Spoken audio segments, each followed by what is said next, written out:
saika nanatanteraka ny asa fanadiovana tamin'ity andro raisam-pirenena ho an'ny fanadiovana ity avokoa moa ny teny anivon'ny ministera samy hafa teny ny sary teny anivon'ireo ministera maro teto amin'ny firenena no ndeo entina amintsika ao anatin'ity sary manaraka ity toy izao zay.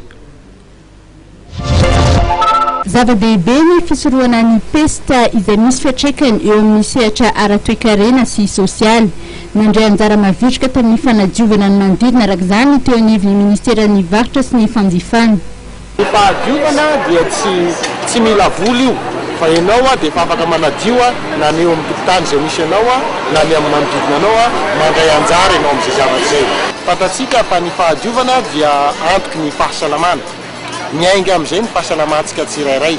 Miara-misy lahy ihany koa ny fianakaviam-ben'ny ministera eo anivon'ny fiadidinan'ny repoblika misahana ny arenakibon'ny tany sy ny solika ary nisy ny fifananana natao anty departemanta manana ny fobetoerany eny ampandrinomby ity.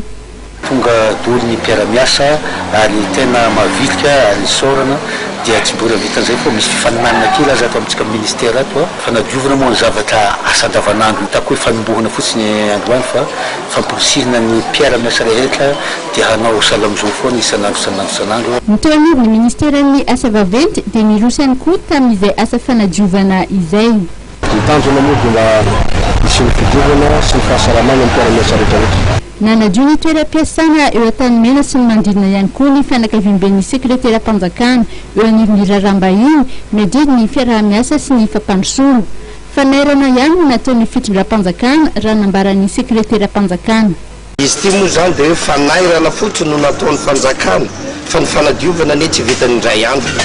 Fanombohana androany dia ny tsirairay any amin'ny toeram-piasany, any amin'ny toeram-ponenany, any amin'ny fokotany, any amin'ny manohy an'izay fanadiovana zay foana.